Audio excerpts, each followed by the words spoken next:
Shalom, bien-aimés. Alors, nous avons connu une petite interruption due à un souci de connexion. La connexion qui balançait un tout petit peu. Mais nous revenons à la charge, voilà, et nous engageons à poursuivre, à plutôt reprendre ce que nous avons voulu introduire dans le nom du Seigneur Jésus-Christ. Alors, que le nom du Seigneur soit béni, voilà, pour chacun de vous, vous tous qui nous suivez depuis un peu partout. C'est le moment, chaque lundi après-midi, 16h, nous consacrons un petit moment à notre destinée. Parce que Dieu nous a créés pour quelque chose. Nous voulons, à travers ces moments de bénédiction, ces moments de grâce, nous intéresser un temps soit peu, réfléchir ou méditer ensemble et voir comment davantage avancer sur le chemin de la destinée. Alors, je voudrais saluer chacun de vous. Bonsoir à vous tous qui nous suivez depuis voilà, le Sénégal, que Dieu bénisse, les États-Unis, un peu partout, et que le Seigneur ne cesse de vous combler. Vraiment, que Dieu vous bénisse. Voilà, je vous salue vous tous. Je vous salue, je vous salue. Je vois vos clins d'œil et que le Seigneur vous bénisse encore et encore. Sachez une chose, quelles que soient les épreuves de la vie, nous sommes résolus et nous avons décidé d'avancer. Et nous sommes engagés. C'est un engagement que nous avons pris. Alors nous y allons à fond dans le nom de notre Seigneur Jésus. Connecte-toi donc, partage ce message, invite quelqu'un, invite un frère, une soeur, invite une personne qui a besoin, oui, de certaines dispositions intérieures pour voir les choses évoluer dans sa vie, et connecte-toi afin que la parole de Dieu nous fasse du bien. Écoute, c'est gratuit, il n'y a absolument rien à payer, voilà, et nous allons juste expérimenter quelque chose de la part du Seigneur, de la part du Saint-Esprit. Alors que Dieu nous bénisse et nous pouvons y aller. Voilà.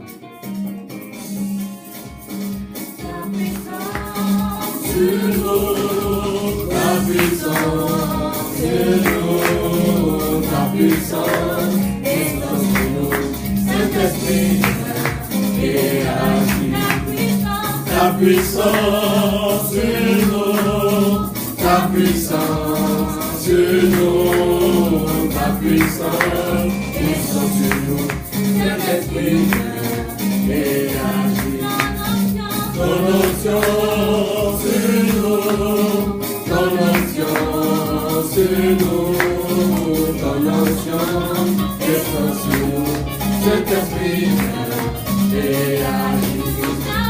Nous avons besoin de toi, nous avons besoin de toi, nous avons besoin de toi, Saint-Esprit, et agis.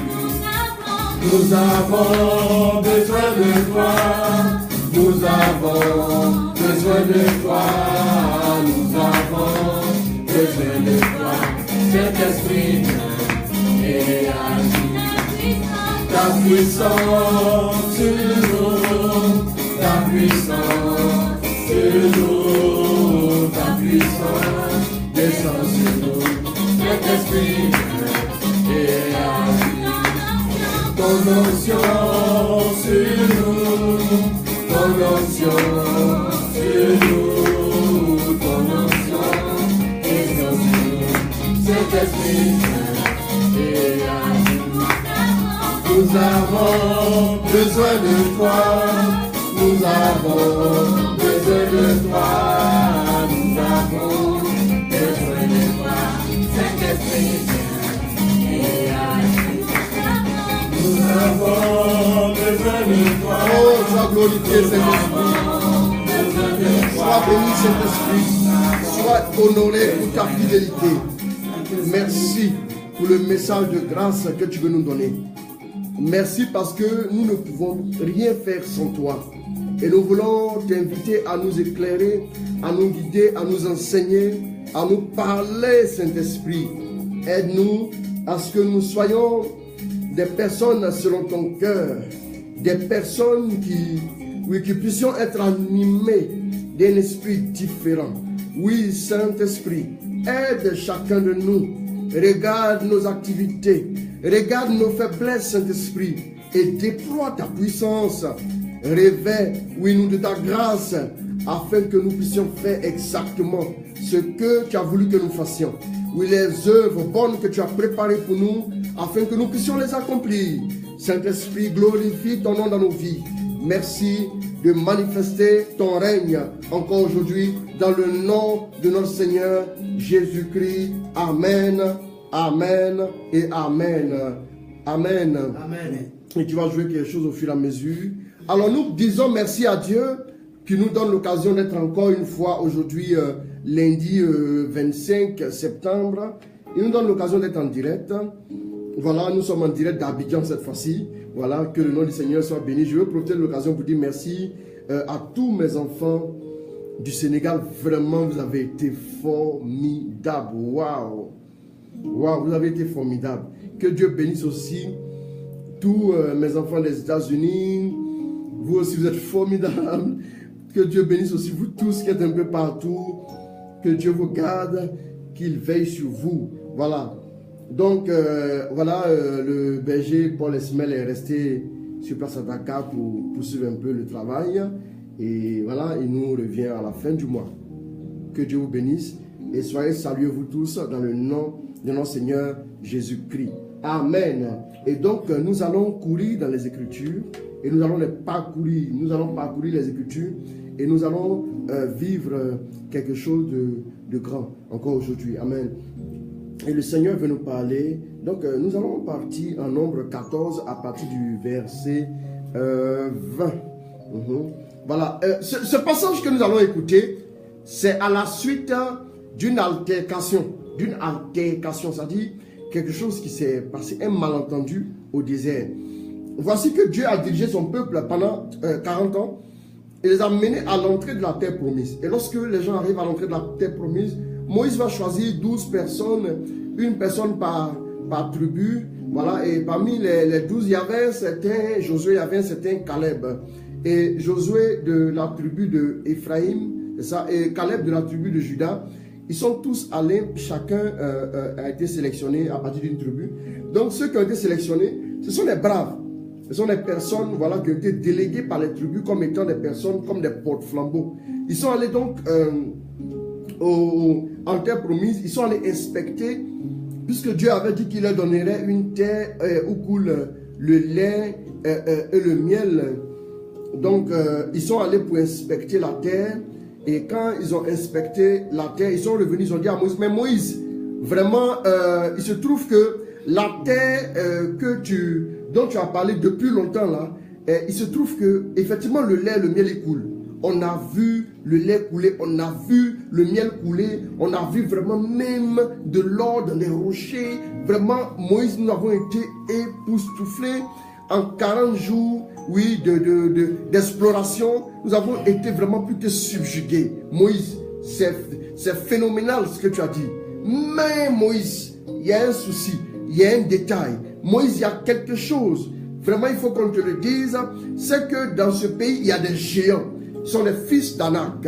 Et à leurs yeux et à nos propres yeux, nous sommes comme des sauterelles. Moïse, nous pouvons te le confirmer, nous pouvons te l'assurer. Nous ne pourrons pas y faire long feu. Et donc, il y a eu vraiment un échange houleux. Et Caleb a dit non, c'est pas ça. Il a essayé de voir les choses d'une autre manière. Et donc, il s'ensuit donc, voilà, ce qui suit, on va écouter, allons-y. Le Seigneur répondit. Le Seigneur répondit. Je pardonne comme tu le demandes. Je pardonne comme tu le demandes. Cependant, aussi vrai que je suis vivant, aussi vrai que la gloire du Seigneur remplit toute la terre. Aucun de ces hommes qui ont vu ma gloire. Et les signes que j'ai opérés en Égypte. Et dans le désert. Et qui m'ont mis à l'épreuve. 10 fois déjà. En ne m'écoutant pas. Aucun d'eux. Je le jure. Je verrai le pays que j'ai promis. À leur père. Aucun de ceux qui m'ont méprisé ne le verra. Mais mon serviteur Caleb. Parce que notre esprit l'anime. Dans ma version, qui est la version du semeur, on dit, mais mon serviteur Caleb a été animé d'un esprit différent. C'est-à-dire, Caleb a appréhendé la situation qui semblait aux yeux des 10 autres catastrophique, la situation de la terre promise, parce qu'il y avait des géants qui les attendaient, Caleb, lui, il a analysé cette situation autrement. Bien aimé, voici quelqu'un qui, devant cette preuve encore, la énième preuve, cette fois, il va voir les choses autrement. Il va se dire que, allons-y. Mais mon serviteur Caleb, oui, parce que notre esprit l'anime et qu'il m'a suivi sans hésitation, je le mènerai dans le pays. Je le mènerai dans le pays où il est allé. Où il est allé. Ses descendants. Bon, on retourne un peu en arrière. En Nombre 13, à partir du verset 30. Caleb fit taire le peuple qui Caleb essaya de faire taire le peuple qui commençait à s'en prendre à Moïse. Allons-y, dit-il. Allons-y, dit-il. Montons. Et emparons-nous du pays. Nous arriverons certainement à le soumettre. Alors qu'il y a des géants qui attendent là-bas. Caleb dit, allons-y, emparons-nous du pays. Et donc, dans ma version, on dit, allons-y, faisons la conquête de ce pays. Car nous en sommes vraiment capables. Nous arriverons certainement à le soumettre. Mais les hommes qui étaient montés avec lui disent, nous ne pouvons attaquer ce peuple. Car il est plus fort que nous. Et il se mit à décrier devant les fils d'Israël le pays qu'ils avaient exploré. Comment Dieu prépare une bénédiction pour eux. C'est-à-dire que avez-vous déjà vu sous le soleil un pays où coule le lait et le miel? Non. Dieu a préparé ce pays pour son peuple. Mais les gens arrivent. Ils arrivent devant ce pays et ils vont explorer. Et ils reviennent dire à Moïse, Moïse, c'est vrai, on a vu le lait. C'est vrai, on a vu le miel. C'est vrai, on a vu pas mal de choses bonnes. Mais il se trouve qu'il y a des géants. Bien aimés, il y a des gens comme ça dans notre société qui, lorsqu'ils sont devant n'importe quelle situation, ils ont un esprit qui est enclin à ressortir toujours le mauvais côté, ou les faiblesses, ou les failles. Et quand ils ressortent cela, ils se cantonnent sur ce qui est faille, sur ce qui est faiblesse, ou ce qui est difficulté. Il y a des gens qui s'approcheront, eux verront les difficultés. Ils verront les difficultés comme juste un tremplin pour arriver à la gloire. Juste comme un tremplin pour nous entraîner, pour être affûtés. Goliath était un entraînement pour David pour qu'il arrive à la royauté. Et des situations comme celle-là étaient des situations que Dieu a voulu pour que son peuple soit aguerri et que les mains de ce peuple soient exercées au combat. Pour que le peuple, parce qu'il y avait autour beaucoup d'autres peuples qui étaient susceptibles de l'attaquer, pour qu'il soit prêt et lorsqu'il aurait le combat pour qu'il remporte la victoire. Mais il a vu dans les combats, oui, des situations tellement difficiles que le peuple a commencé à récriminer, que le peuple a commencé à décrier le pays pour lequel Dieu l'avait fait monter. Bien-aimé du Seigneur, écoute-moi. Voici des gens qui ont évolué dans le désert. Ils ne sont pas morts. Alors qu'il y avait beaucoup, il y avait des serpents, il y avait des serpents brûlants, il y avait les Jébusites, il y avait les Hittites, il y avait les Hivites. Tous ceux-là leur ont livré bataille en chemin. Dieu les a gardés. Dieu a été fidèle. Dieu a été avec eux. Dieu les a accompagnés. Ils ont été à l'école de Moïse. La première école qu'il faut comprendre, c'est l'école de Moïse. Ils ont été à l'école de Moïse. Voici quelqu'un qui enseigne dans une école où lui-même il est enseignant. Et cet enseignant-là, il est capable de se sacrifier pour ses élèves. Il va un jour dire à Dieu, écoute, si tu ne veux pas pardonner à ce peuple, il ne faut pas que les gens regardent et disent, le Seigneur les a fait monter, c'est parce qu'il ne pouvait pas les mener jusqu'au bout, qu'il les a égorgés dans le désert. Si tu veux rejeter ce peuple, alors rejette-moi avec.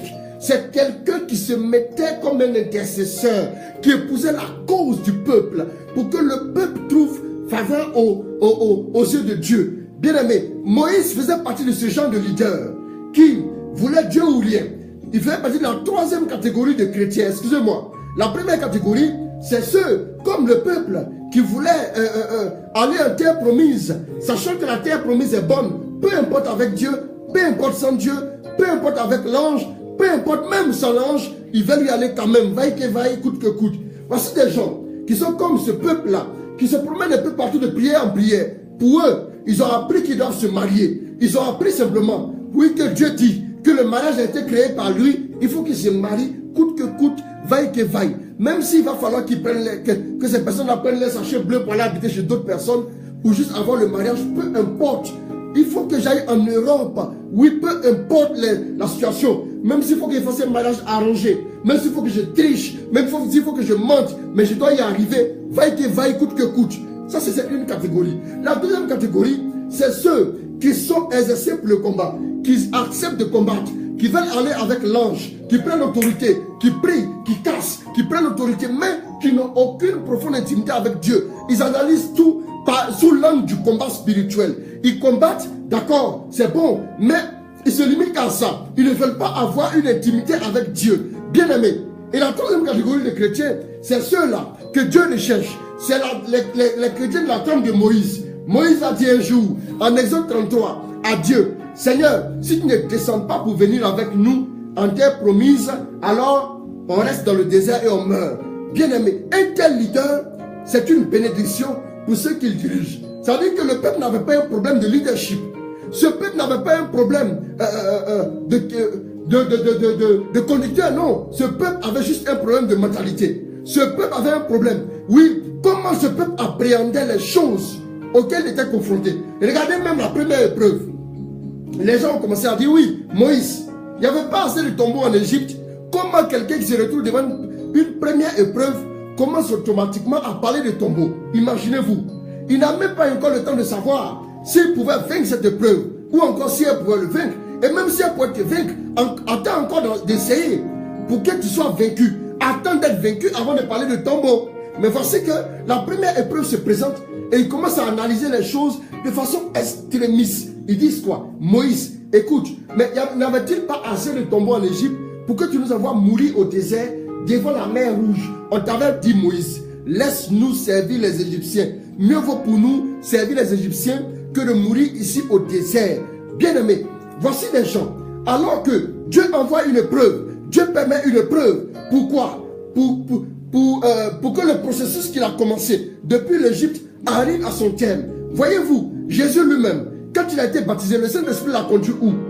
Le Saint-Esprit l'a conduit au désert, où il a été tenté, où il a été éprouvé. Bien aimé, ça fait partie de la vie que de passer par des épreuves. Mais quand les épreuves arrivent, comment vous les recevez? Vous savez, le tout n'est pas de vivre des épreuves, des situations. Le tout, ce n'est pas de vivre une situation particulière, mais c'est l'impact de cette situation sur ta vie et sur ta relation avec Dieu. Écoute-moi, le but de Satan, ce n'est pas de t'empêcher de travailler. Le but de Satan, ma soeur, ce n'est pas de t'empêcher de te marier. Non, Satan n'est pas venu pour que tu ne sois pas marié. Non, le but de Satan, ce n'est pas de t'empêcher d'avoir beaucoup d'argent. Le but de Satan, c'est que en t'empêchant de marier, en t'empêchant de te marier, et que tu puisses commencer maintenant à te plaindre contre Dieu et que ta relation avec Dieu soit brisée. Le but de Satan, c'est que tu perdes confiance dans ton identité et que tu perdes confiance en Dieu.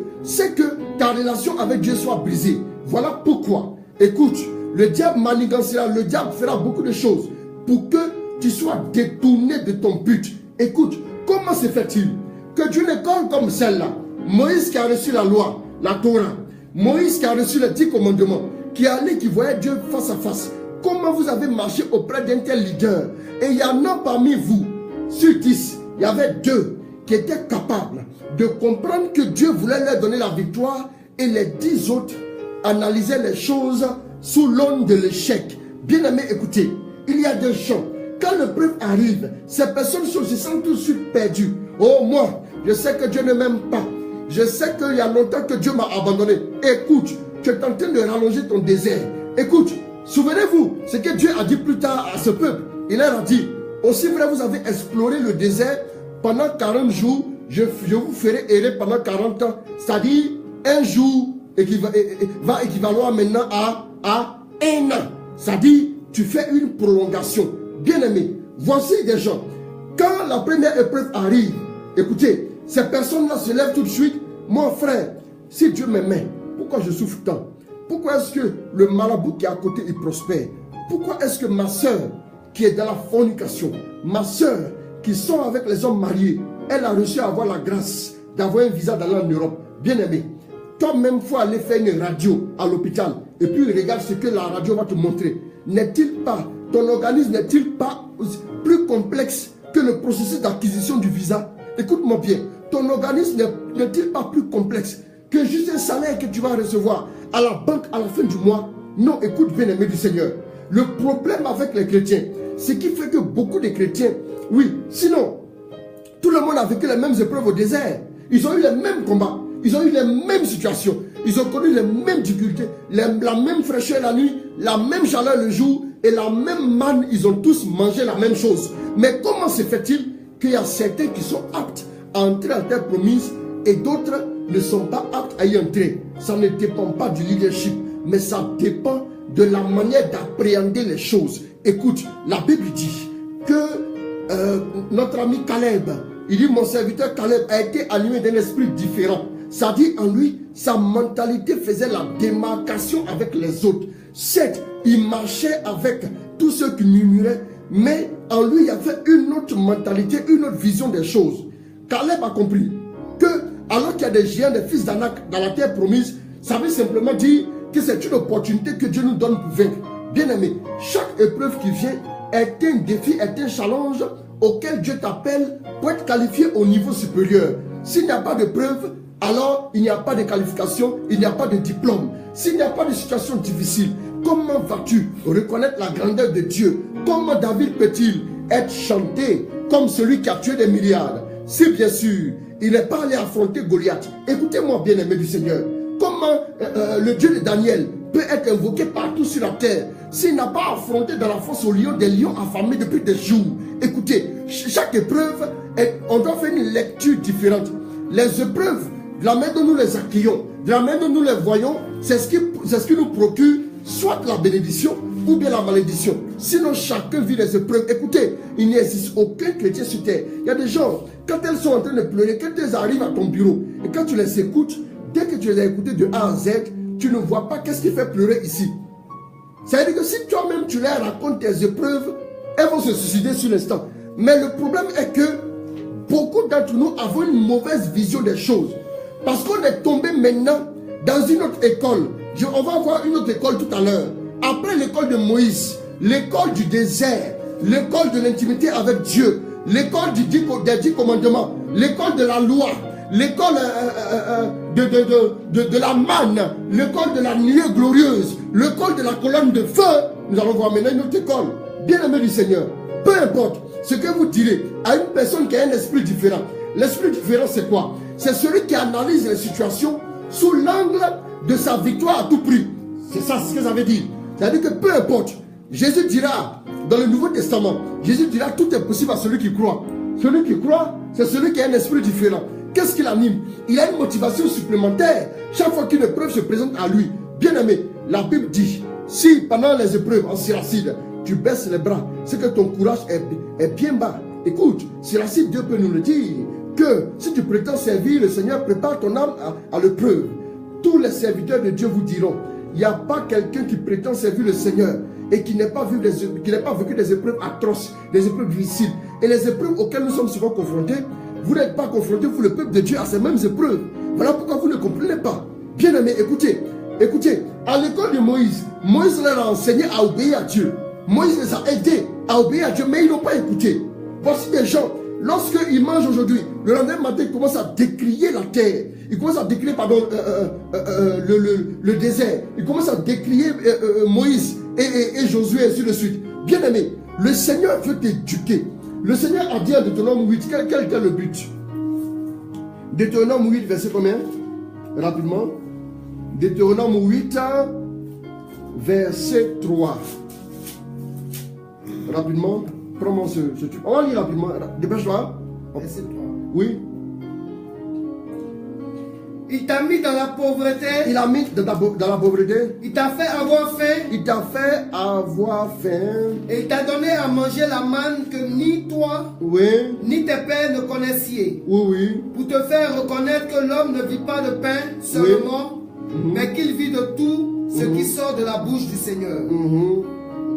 Voilà. Donc, quand nous lisons la suite, nous voyons que quand tu réfléchis, voilà, ainsi en y réfléchissant, tu reconnaîtras que l'Éternel, ton Dieu, fait ton éducation comme un père éduque son fils. Dieu a envoyé le peuple au désert pour vivre des épreuves dans le but de l'éduquer. Écoutez-moi bien. Alors que Dieu a pour objectif de t'éduquer, toi tu vois la chose comme étant une malédiction pour toi, quelque chose qui est venu pour te nuire. Vous voyez, ce qui fait qu'en fait, quand une situation se présente à nous, le Seigneur me disait un jour, écoute, quand la situation se présente à toi, c'est à toi de donner un nom à la situation qui vient à toi. Et ainsi, je traite la situation.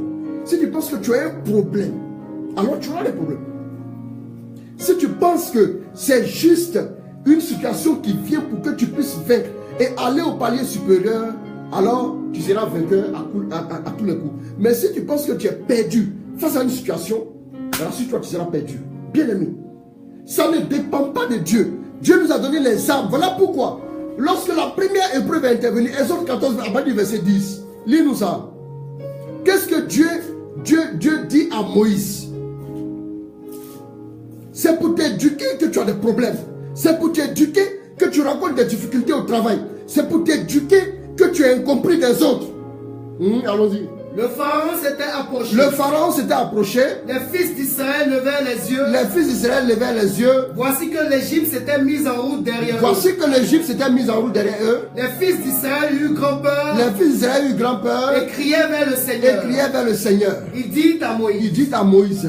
L'Égypte manquait-elle de tombeaux? L'Égypte manquait-elle de tombeaux? Que tu nous aies emmenés mourir au désert. Que tu nous aies emmenés mourir au désert. Que nous as-tu fait là? Que nous as-tu fait là? En nous faisant sortir d'Égypte. En nous faisant sortir. On va accélérer. Ne te l'avions-nous pas dit en Égypte? Ne te l'avions-nous pas dit en Égypte? Laisse-nous servir les Égyptiens. Servir dans les fouets, dans les injures, dans le mépris. Ça dit que quand... Non mais attendez, c'est grave ça. Voici des gens qui ont appréhendé la vie chrétienne sous l'angle de la vie rose. C'est-à-dire il n'y a pas de preuve. Sous l'angle, non, il n'y a pas de preuve à vivre. Non, aucune preuve. Non, écoutez. Ça, c'est une erreur. Écoutez, c'est une erreur. C'est une erreur. Vous ne savez pas. Non. Comment vous pouvez... Non, il faut lire là-dessus. On va voir ce que Dieu va dire à Moïse. Mieux vaut pour nous oui. Servir les Égyptiens que de mourir au désert, oui. Moïse dit au peuple, oui. N'ayez pas peur. N'ayez pas peur. Tenez bon. Tenez bon. Et voyez le salut que le Seigneur réalisera pour vous aujourd'hui.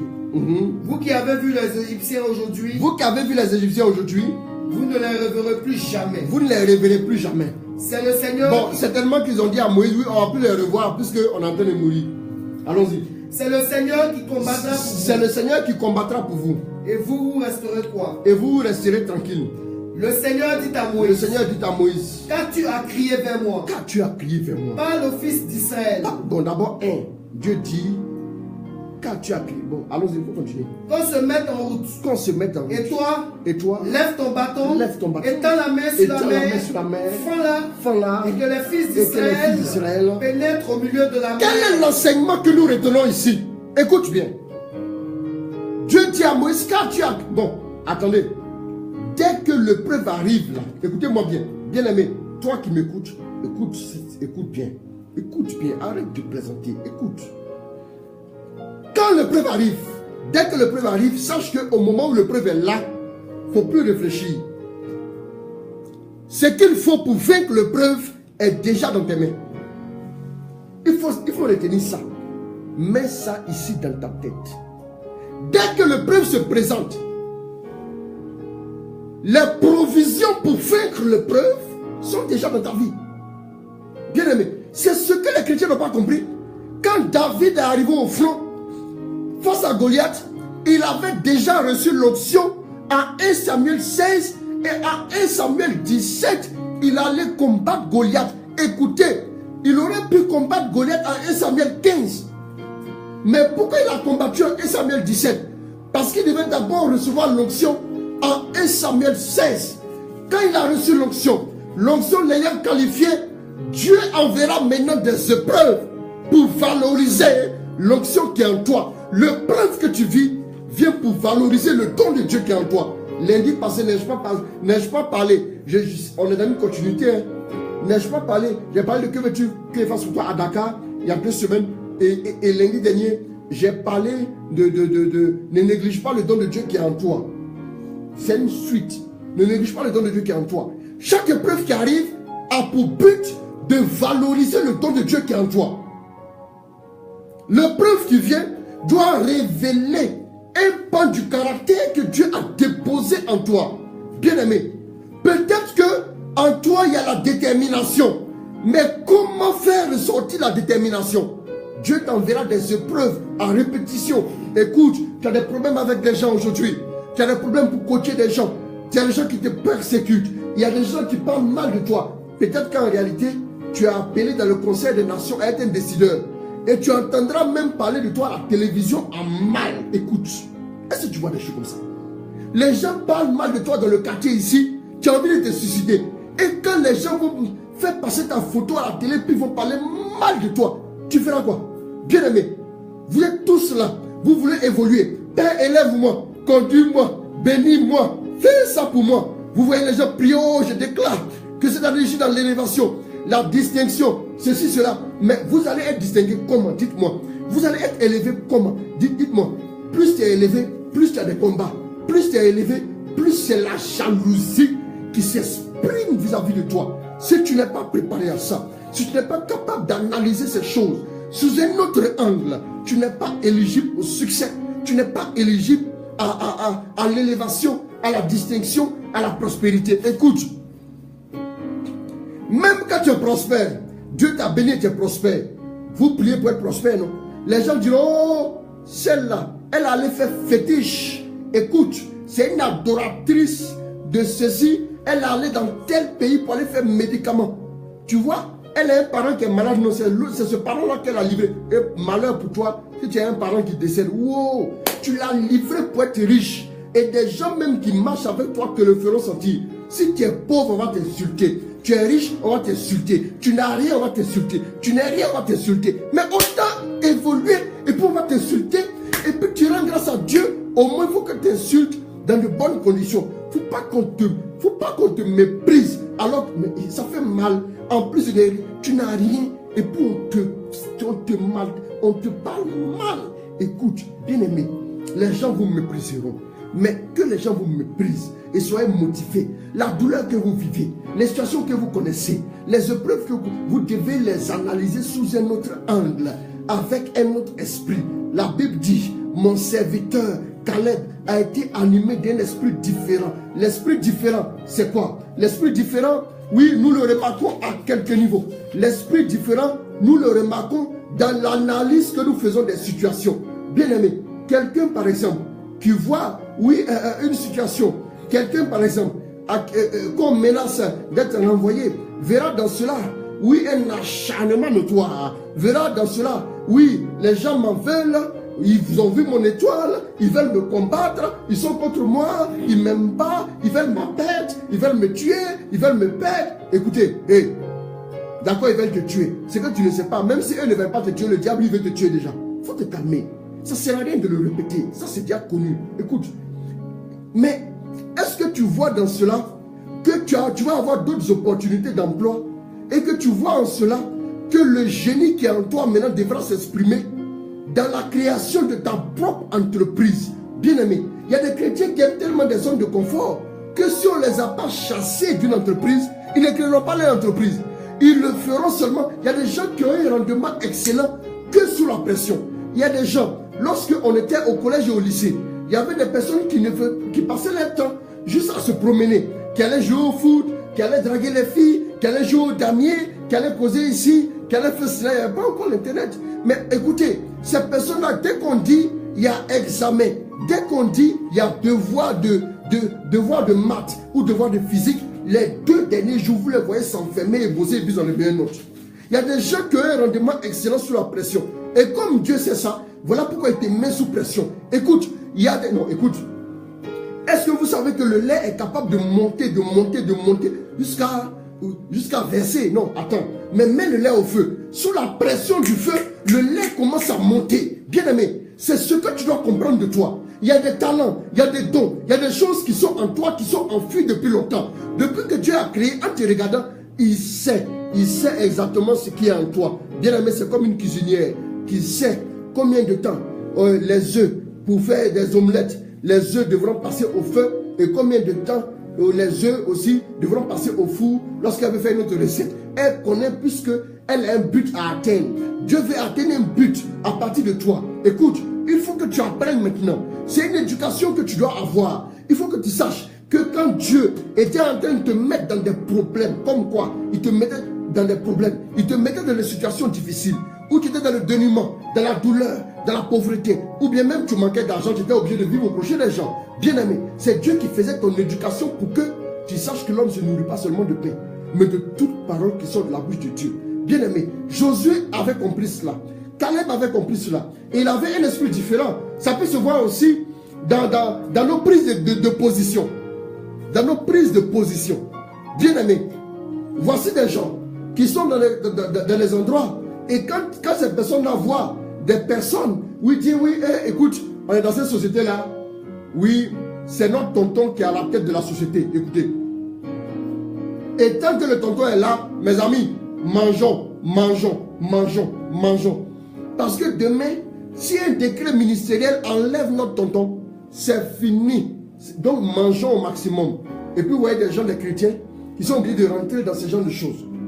Qui ne sont pas capables de prendre position. Ils ne sont pas capables de voir, de voir les choses autrement. Bien aimé, il était une fois un homme qui allait dans une société. Il s'agit d'un frère qui priait avant Fata au campus. Il allait dans une société et il était comptable. On lui a demandé de mettre un zéro derrière pour qu'au lieu de 120 000, on passe à 1 200 000.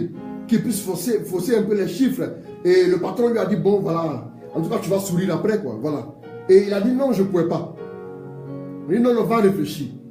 Ils ont galéré dans l'affaire de prière, jeûne, prière sec. Et puis après tu as eu travail, on te dit d'écrire seulement. Toi tu ne sais pas écrire. Ton maître de CP1, CP2, ils ne t'ont pas appris à écrire zéro. Tu vas venir pour juste un zéro que tu vas écrire. C'est sa femme lui a dit, mais pour juste un zéro que tu vas écrire, tu vas nous mettre dans les problèmes ici, on ne va pas manger. Il dit non, ce n'est pas juste un zéro que je dois écrire. Pour moi, c'est pas ce que ça veut dire. Pour moi, c'est offenser Dieu. Pour moi, c'est comme si je reniais ma foi. Je refuse. Elle insistait, se disant que arrivé là-bas, il va changer la vie. Une semaine après, le patron dit oui. Dis-moi, à quoi est-ce que tu as réfléchi? Qu'est-ce que tu... Dis-moi, quelle est la conclusion? Il dit non, non, monsieur le patron, ce que j'avais eu la dernière fois, c'est la même chose, ça n'a pas changé à mon niveau. Il dit, ah bon, ok, bon, tu viens de perdre ton emploi. On l'a renvoyé. Il rentre à 11h à la maison, il dit à sa femme, je viens de perdre mon emploi, oh, que le nom du Seigneur soit béni. Elle est tombée, elle a commencé à pleurer. Ils ont fait 2 ans dans la galère. Bien aimé, un jour, il va déposer un dossier quelque part. Alors qu'il dépose le dossier, parce qu'il a analysé les choses avec un esprit différent. Il allait déposer un dossier quelque part. On dit, il y a une nouvelle société de téléphonie qui est arrivée. Et il allait déposer le dossier quelque part. Bien aimé, au moment où les structures de téléphonie mobile venaient d'arriver. Et donc, il a déposé son dossier et ils ont fait un premier entretien et il restait une dizaine de personnes. Il s'en va, il est maintenant pour la dernière étape. Il voit maintenant, parmi ceux qui vont décider, il voit le patron qu'il a renvoyé là assis en face de lui, en train de sourire. Il dit, waouh, je suis mort. Le patron là va me créer des problèmes. Je suis mort ici. Donc, on finit. Et après, le patron l'appelle et dit, tu sais, on ne va même pas discuter, aller plus loin. C'est toi qu'on retient pour ce poste-là. Je suis nommé DG. Et c'est toi qui vas être le DG adjoint. C'est-à-dire que tu vas occuper, non seulement tu vas occuper tel poste, mais je vais te mettre à tel poste parce que je vais beaucoup voyager. Et j'ai besoin de quelqu'un qui ne va pas truquer les chiffres derrière moi. Et toi, comme je te connais, tu as accepté de perdre ton emploi pour ne pas truquer les chiffres. Je te connais, je sais que tu es intègre. Donc, il n'y a même plus, non, on doit plus, c'est toi qu'on prend. Bien aimé. Et cette fois, il a commis son salaire d'alors a été multiplié par combien? Bien aimé. Vous savez, quand vous analysez les choses avec un esprit différent, le monde va à droite, mais vous prenez position pour rester de l'autre côté. Parce que Dieu a dit, parce que Dieu a parlé, parce que Dieu a fait. Le Seigneur m'a dit que je réussirai. Alors que l'échec semblant, oui, plus l'échec peut sembler venir. Bien aimé, Dieu a dit, Jésus a dit que Lazare ne mourrait pas. Mais Lazare était dans le tombeau. Quelqu'un qui est dans un tombeau, il est mort ou il n'est pas mort? Aidez-moi à comprendre. Il est bien mort. Mais Dieu a dit que Lazare ne mourrait pas Alors Dieu a dit que Lazare ne mourrait pas. Lazare serait vivant quelques temps plus tard. Bien aimé, quand Jésus est arrivé, Jésus l'a ressuscité tranquillement. Et Jésus s'est comporté comme on le fait pour quelqu'un qui dormait. Écoutez-moi bien. Ça peut se voir aussi dans nos pensées. L'esprit différent peut se voir aussi dans nos manières de penser, dans nos modes de pensée. À quoi tu penses? Quelles sont les pensées les plus... Vous voyez, quand quelqu'un se met à rêver, il dit que les rêves que vous faites en dormant, ces rêves-là, vous n'êtes pas le metteur, vous n'êtes pas... C'est pas vous qui recrutez les acteurs, mais les rêves que vous faites éveiller, vous pouvez vous-même recruter les acteurs. Tu n'es pas obligé de rêver. Toi, ton rêve, tonton, je rêve, en tout cas, je rêve que toi, tu seras nommé ministre. Et puis moi, c'est sûr qu'il pour faire mon commerce. Ces gens de rêve, il y a trop d'acteurs dans ton rêve. Ça va alourdir ton rêve ne pourra pas s'accomplir. Écoute-moi bien, quand tu rêves, c'est moi-même qui va réussir, c'est moi-même qui va avancer. Le tonton qui soit ministre, le tonton qui soit ceci, c'est moi qui vais réussir et la gloire de Dieu se manifestera dans ma vie. Un peu, c'est tout, dans nos pensées, dans nos paroles aussi ça peut se voir. Nous voyons tout de suite que Caleb, alors que les gens décriaient ce que Dieu a fait comme étant bon, Caleb, par ses paroles, celui qui a un esprit différent, ça se voit aussi par ses paroles. Il a dit quoi? Il a dit, allons-y, faisons la conquête de ce pays, car nous en sommes vraiment capables. Celui qui a un esprit différent voit la capacité, même qu'elle n'est pas visible aux yeux des hommes. C'est celui qui voit. Alors que Dieu est capable de voir Gédéon en lui disant vaillant héros. Et les hommes le voient comme un tout petit. Et lui-même se voit comme un tout petit gars, dans une toute petite famille, dans une toute petite tribu, quelqu'un qui n'a pas une grande valeur. Bien-aimé du Seigneur, écoute-moi bien. Écoute, celui qui a un esprit différent, celui qui est animé d'un esprit différent, c'est celui qui, dans ses paroles, qui arrive à valoriser ce qui est en lui, qui arrive aussi à valoriser les autres. Alors que tu vois quelqu'un qui a échoué aujourd'hui, mais tu vois un grand champion en puissance. Alors que tu vois quelqu'un qui n'avance pas aujourd'hui, et tu vois un grand homme d'affaires, tu vois quelqu'un qui est dans le péché aujourd'hui, mais tu vois un excellent gars, un homme saint, un homme qui va se lever. Oui, brandis la puissance de Dieu. Mon fils, je te le dis, c'est la vérité. Que Dieu te bénisse. Pendant que tu es saisi, aidez-le, l'onction est sur lui pendant que je chante le péché. Aidez-le rapidement. Enlevez-lui la Bible. Oh là là, rakatarabakonte. Aidez-le, waouh, aidez-le. Oh là là, la puissance de Dieu est sur lui. Karakosakarabakonte.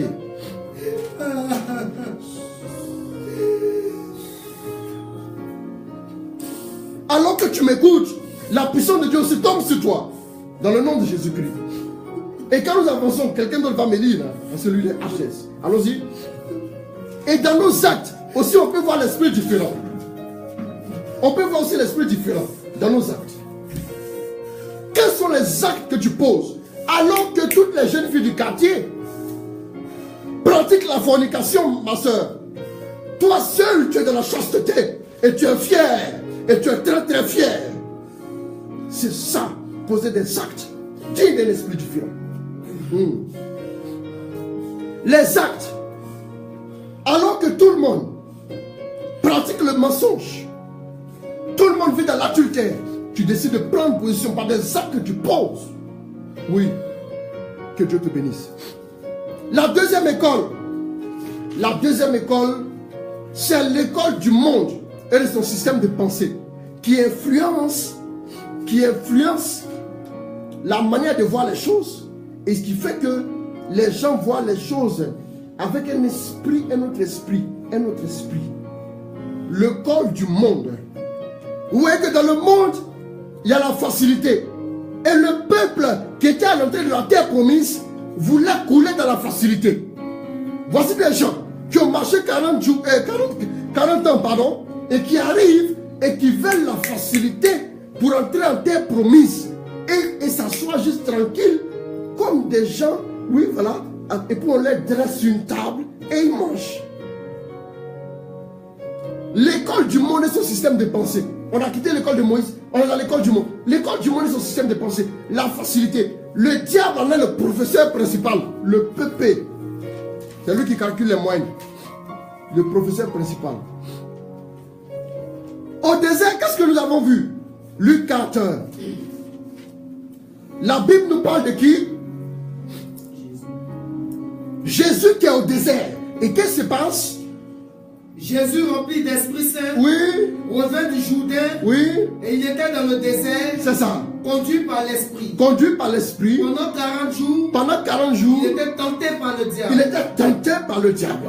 Il ne mangea rien. Il ne mangea rien durant ces jours-là. Durant ces jours-là. Et lorsque ce temps fut écoulé, il eut faim. Il eut faim. Alors le diable lui dit, le diable viendra quand il y a une situation qui se présentera. Ça dit, au moment où tu auras faim, il va venir. Il va venir. Il ne va pas venir au moment où tout va bien. Au moment où tu... Ah, attention, j'ai faim. Ah, c'est ça. Au moment où il n'y a pas d'argent, c'est là que le diable vient parler. Depuis que tu pries, si vraiment Dieu était avec toi, invoque le ciel. Allons-y. Si tu es le Fils de Dieu, ordonne à cette On a entendu aujourd'hui là-bas que tu es le Fils de Dieu. Arrête, hein. Arrête de nous mentir ici. Si tu es le Fils de Dieu, allons-y. Ordonne à cette pierre de devenir du pain. Ordonne à cette pierre de devenir quoi? Du pain. Du pain. Jésus lui répondit. Il est écrit. Ce n'est pas seulement de pain que l'homme vivra. Ce n'est pas seulement de pain que l'homme vivra. Le diable conduisit plus haut. Bon, doucement. Qu'est-ce que nous voyons ici? Le diable veut le faire tomber dans la facilité. Parce que la vie de l'homme, il y a un labeur. Je disais hier quand je prêchais à Manifestation Glorieuse, j'ai dit que jeune, ma vie, tu as 25 ans, tu as 26 ans, tu as 27 ans. Tu sors avec un homme qui t'a donné iPhone 7 Plus. Et puis il couche avec toi. Écoute-moi. Je suis un prophète de Dieu. C'est-à-dire que toi, tu vaux juste un iPhone 7. Toi, tu vaux juste un iPhone 7. C'est la facilité. Alors que tu as 25-26 ans, c'est le moment de supporter la douleur qu'on te dise, si je ne couche pas avec toi, je te laisse. Et puis tu vas accepter qu'on te laisse. Cette douleur-là, on peut te quitter aujourd'hui quand tu as 25 ans. Mais sinon quand tu as 65 ans, et puis un homme te quitte en tant que femme, c'est le chagrin qui te tue. Il y a des choses qu'il faut supporter maintenant. Ton cœur peut supporter certaines choses. Ton cœur peut supporter certaines choses à cet âge. Ne rentre pas dans la facilité. Tes parents t'ont mis à l'école pour aller bosser. Tu t'en vas, tu regardes dans le cahier. Quand tu prends le cahier, tu lis le cours. C'est via de garçon, tu vois en train de te sourire. Tu te prends pour qui? C'est pas la facilité. Voilà pourquoi tu as tourné jusqu'à... Tu as fait ton BPC 15 fois. Ça n'a pas marché. On a payé seconde. On a payé première. On a payé terminale. Tu as cassé toutes tes dents sur le bac. Oh, vraiment. Et maintenant, tu te promènes dans Abidjan pour chercher iPhone 7 ici, iPhone 8 ici. Arrière, arrière. La Bible dit, le tout travail produit de l'abondance. Pourquoi on met ensemble, mais les paroles en l'air ne mènent qu'à la pauvreté. Tu vas t'asseoir dans un restaurant avec quelqu'un face à face. Lui, il est en train de manger, c'est toi, tu ouvres ta bouche. Plic, plic, plic, plic, plic. Et dans la vie là, tu parles. Le gars ici, là, le discernement, il sait que si elle ne vient pas la marier, elle va me rendre pauvre. À cause de petits poulets 2500 là, elle parle, on dirait moulin à vent.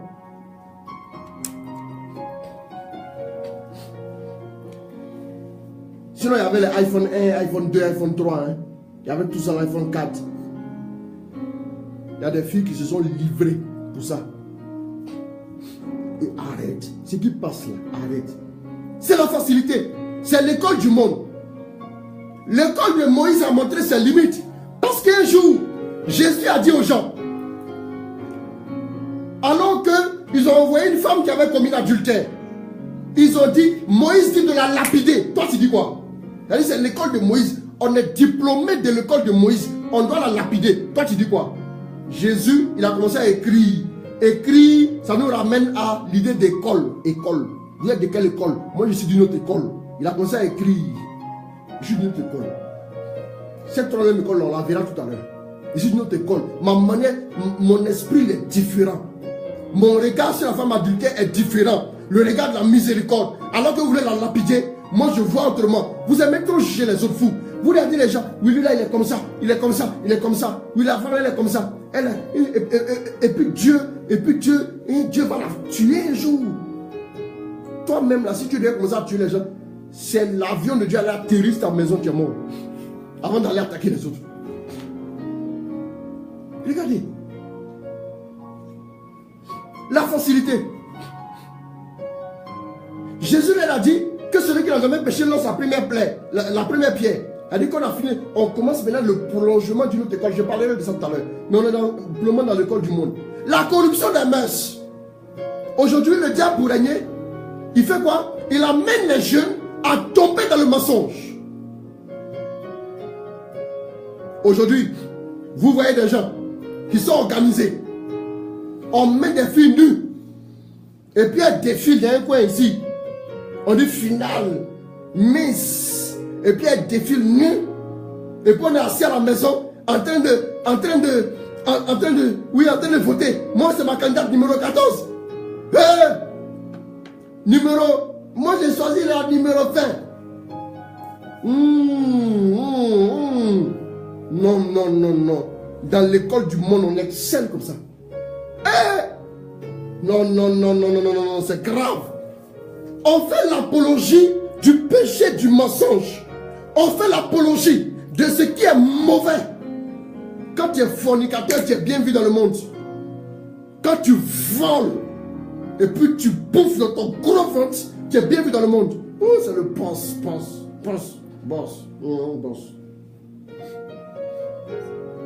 C'est n'importe quoi. Ça, c'est l'école du monde. Ça veut dire que quand tu dis, je me rappelle dans le temps à l'université, quand j'avais dit que je vivais ma chasteté, on dit, oh, toi tu n'es pas normal, on m'appelait l'évêque. Parce que moi j'étais dans notre école, et c'est dans notre école. C'est pas la même chose. On n'a pas les mêmes enseignements. Les enseignements que nous recevons nous forgent une manière de voir. Mais qui t'écoute tous les jours? Des mamans sont allées prendre les enfants pour les mettre dans l'école du monde. Il faut faire comme tes camarades là. Fais comme tes camarades là. Il faut sortir. Va. Oh. Attrape-toi un copain. Mais vous irez vous convoi pour l'enfer quoi. Convoi. Il ne sait pas qui sera votre apprenti. Mais vous irez en convoi. La facilité. Le mensonge. Pour atteindre nos objectifs. Mais regardez concernant l'école du monde. Ce que Paul nous dit. En Romains 12, verset 2. Partage ce message. Partage ce message. Partage. Les gens doivent entendre la vérité. On est là pour ça. Allons-y. Ne vous conformez pas au monde présent. Ne vous conformez pas au monde présent. Sortez de l'école du monde. Oui. Mais soyez transformés. Par le renouvellement de votre intelligence. Pour discerner la volonté de Dieu. Ce qui est bien. Ce qui lui est agréable. Ce qui est parfait. Aïe. Ne vous conformez pas. Ne restez pas dans le système de l'enseignement, de l'école, du monde. Partage, bien-aimé. Ce message-là va changer la vie de quelqu'un. Partage, s'il te plaît. Partage. Dans l'école du monde, on marche selon la chair. On marche selon la chair. Oh, les gens marchent selon la chair. Oui, selon les pulsions, les désirs. Quelqu'un qui a vu une petite go quelque part, qui a vu une fraîchini quelque part. Quelqu'un qui est capable d'aller voler sans problème. Oui, je dois voler. Et puis je vais prendre des maisons pour des petites filles qui s'y vont. Dans l'école du monde, les gens marchent par la vue. Ils se fient à ce qu'ils voient. Bien aimé.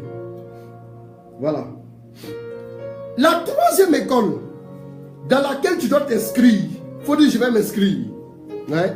Là-bas, les frais d'inscription, c'est gratuit. Oh, vraiment, c'est gratuit. Il n'y a rien à payer, C'est gratuit.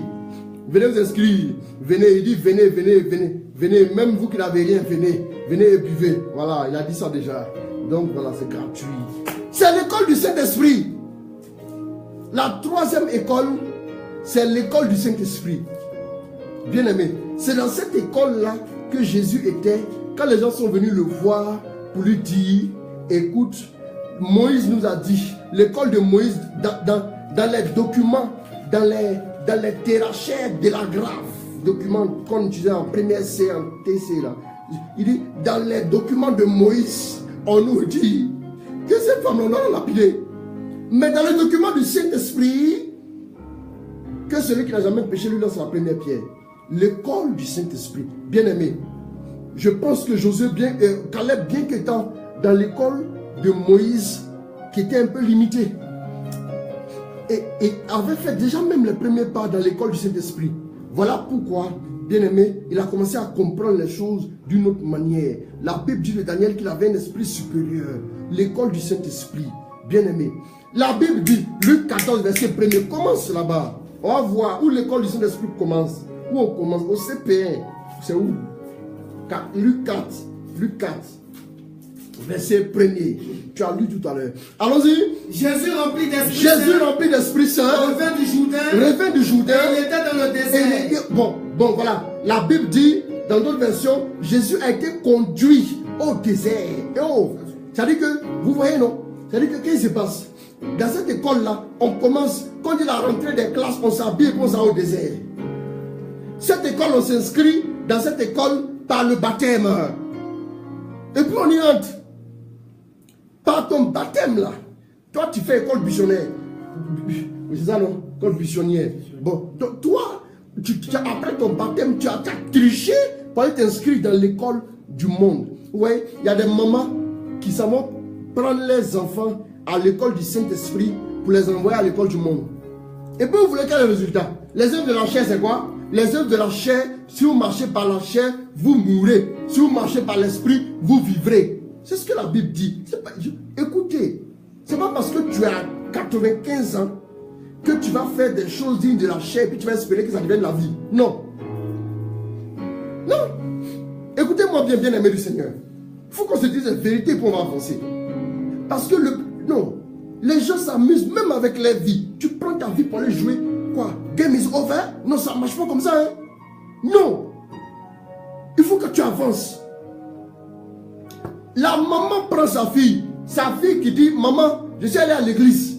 Je suis allé dans telle communauté, dans tel groupe. Oui, le Saint-Esprit m'a donné un papa. Il m'a dit de vivre la chasteté.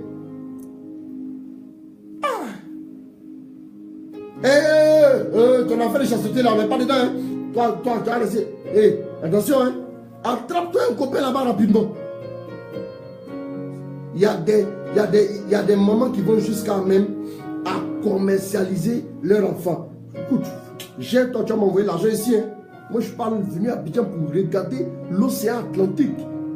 Je ne suis pas venu à Abidjan pour prendre un bateau bus. Hein. Arrange-toi. Tu m'envoies l'argent ici. Et les enfants maintenant sont obligés de sortir de la logique de la chasteté pour aller vivre maintenant dans la logique de la fornication. Parce qu'influencé. Faites attention. À l'école du Saint-Esprit, il nous conduit au désert pour nous éduquer. Éducation. L'école du Saint-Esprit, c'est pour notre éducation. Pour qu'on soit des chrétiens bien éduqués. Éduqués. À gérer des biens, à gérer des trésors, à gérer un héritage. Parce que nous avons un héritage à prendre. Quand tu t'en vas à l'école, c'est-à-dire que c'est comme un stage pré-emploi, l'école du Saint-Esprit. Tu te prépares à prendre un héritage, l'héritage divin. 2. Après l'éducation, on doit faire à l'école du Saint-Esprit, Dieu doit faire notre caractère. Où nous devenons adultes. Et non des pleurnichards à longueur de journée. Vous voyez un bébé. Le bébé, sa maman l'a déposé. Dès qu'elle tourne le dos, il pleure. Quand il a sommeil, il pleure. Quand il a faim, il pleure. Quand il est fatigué, il pleure. Quand il est malade, il pleure. Bon, finalement, quand est-ce qu'il ne va pas pleurer? C'est seulement qu'elle aura grandi. Vous pleurnichez. La Bible dit aussi longtemps que l'héritier est un enfant, il diffère en rien de l'esclave. Qu'est-ce qui a fait que le peuple n'est pas rentré en terre promise? C'est parce qu'ils avaient une mentalité d'enfant. L'esprit différent, c'est l'esprit qui anime les adultes. L'adulte, il sait que bon voilà, mon père a dit, et puis je sais que mon père est un homme responsable. Si mon père a dit qu'il a mis à ma disposition un compte en banque, telle banque, et puis m'a donné les documents, je sais que c'est vrai. Je n'ai même pas besoin de toucher l'argent matériel. J'ai vu les papiers, J'ai foi que c'est la vérité. Mais bébé va prendre le papier qu'on lui a donné qui montre qu'il a beaucoup d'argent quelque part là. Et puis il va commencer à sucer ça, manger ça. Parce que tout est mangé pour lui. Tout est nourriture, bouche, ventre, point barre. Et puis c'est problème. Quand il suit sa maman, elle attrape sa main, elle marche avec lui, il regarde à gauche, droite, maman je veux bizarre, maman je veux bonbon, maman je veux sucette, maman je veux ceci. C'est comme ça l'enfant est, c'est comme ça, l'enfant est influençable. Voilà pourquoi les gens sont au désert. Aujourd'hui ils ont mangé manne, demain ils se plaignent. Aujourd'hui ils disent Moïse, waouh, Dieu t'a inspiré. Demain ils disent Moïse, tu es un faux. C'est comme ça. L'école du Saint-Esprit. À l'école du Saint-Esprit, nous sommes éduqués au combat. À l'école du Saint-Esprit, nous sommes éduqués au combat. Nous devenons des vrais combattants. Nous devenons des hommes solides, faits, accomplis. Des hommes de valeur, des guerriers qui glorifient le nom du Seigneur. Comme David qui s'est levé alors qu'il était tout jeune. Mais il était déjà excellent dans l'école du Saint-Esprit. Parce qu'il connaissait le désert. Il connaissait la réalité du désert. Et il allait botter Goliath. Il a couché maintenant. Au nom de Jésus-Christ. Bien. Oui. Il y a les Goliaths de ta famille. C'est avec un esprit différent que tu vas le botter à l'école du Saint-Esprit. À l'école du Saint-Esprit, là, il n'y a pas de limite. Voilà. Peu importe ta taille, gros grabette, taille, grave, 10 mètres, on va te tuer. C'est comme ça. Si un démon vient comme ça, là, lime-le. Il n'y a rien. Nous sommes éduqués au combat et à la parole de Dieu. Ouais. À la parole de Dieu. Psaume 119, verset 97 à suivant. Et rapidement. Bon, il nous reste quelques minutes. Rapidement, on va conclure. Rapidement. On va accélérer un peu la cadence. J'ai juste un dernier point à donner. Verset 97 à 100. Bon, lis jusqu'à... On s'arrête quelque part. Accélère. Combien j'aime ta loi. Combien j'aime ta loi tous les jours. Je la médite. Je la médite. Ton commandement me rend plus sage. Ton commandement me rend plus sage. Que mes ennemis. Je le fais mien pour toujours. Je le fais mien pour toujours. Je suis plus avisé. Je suis plus avisé. Que tous mes maîtres. Oui. Il dit, reprend le premier verset. Car j'ai médité, allons-y. Car j'ai médité tes exigences. Le verset 97, reprends-le. Combien j'aime ta loi. Tous les jours je la médite. Tous les jours je la médite. Ton commandement me rend plus sage que mes ennemis. Je le fais mien pour toujours. Voilà, je le fais mien pour toujours. Tout simplement parce que, oui, à l'école du Saint-Esprit, il a appris à garder la parole de Dieu, à s'en nourrir, il est devenu plus fort que tous ses ennemis. Le secret pour botter les Goliaths là, c'est d'être dans la parole de Dieu constamment. Toi, tu es dans la parole de telenovelas. Tu es dans la parole de tout ce qui est. Lui, juste vous dit bon week-end sur les réseaux sociaux. Juste vous dit bonne journée. Hey. C'est ça. Tu te nourris des j'aime, tu te nourris des commentaires. Viens dans mon inbox ici, passez par. Tu vas. Reste là. Allons à l'école du Saint-Esprit. Allons à l'école du Saint-Esprit. À l'école du Saint-Esprit, nous sommes éduqués à quoi encore? Nous marchons par la foi. À l'école du Saint-Esprit, nous marchons par la foi. Il nous éduque. Comme Caleb marchait par la foi, il savait qu'il allait remporter la victoire. 2 Corinthiens 5. Je n'avais pas préparé ça, mais prends-moi ça là. 2 Corinthiens 5, verset 7. Rapidement. Il faut t'inscrire. Hein? Il y a encore des places disponibles à l'école du Saint-Esprit. Inscris-toi. Rapidement. 2 Corinthiens 5, verset 7. Allons-y. Rapidement, il me reste 2 minutes. Car nous cheminons par la foi. Car nous cheminons par la foi. Non par la vue. Non par la vue. Vous voyez que l'école du monde nous invite à marcher par la vue. Mais l'école du Saint-Esprit nous invite à marcher par la foi.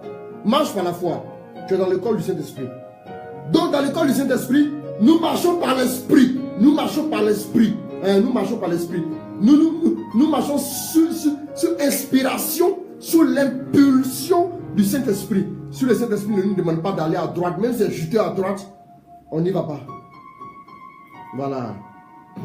Abraham et Lot. Lot a vu le côté, c'était bien irrigué. Waouh. Vers Sodome. Il est allé là-bas. Il y a eu feu là-bas après. Bien. À l'école du Saint-Esprit, nous sommes éduqués à la prière et à la marche dans l'esprit, comme je l'ai dit tout à l'heure. Paul a dit, faites en tout temps toutes sortes de prières et de supplications.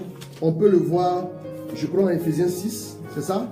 Éphésiens 6, faites en tout temps par l'esprit toutes sortes de prières et de supplications.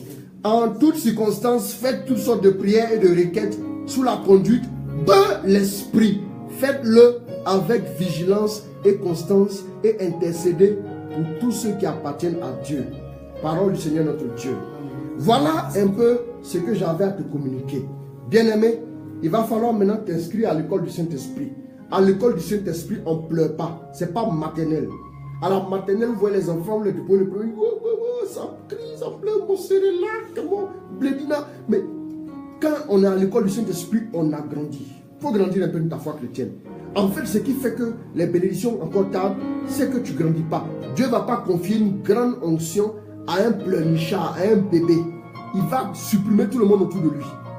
Bien-aimé, Dieu doit te faire confiance parce que tu es mûr dans tes émotions, tu es mûr dans tes sentiments et tu marches par la foi et non par la vue. Alors tu auras la victoire dans le nom de Jésus. Ne perds plus ton temps au désert. C'est le temps de rentrer maintenant en terre promise. Que Dieu te bénisse, que Dieu te garde, que le Seigneur te visite. Au nom de Jésus. Amen. Amen. Amen.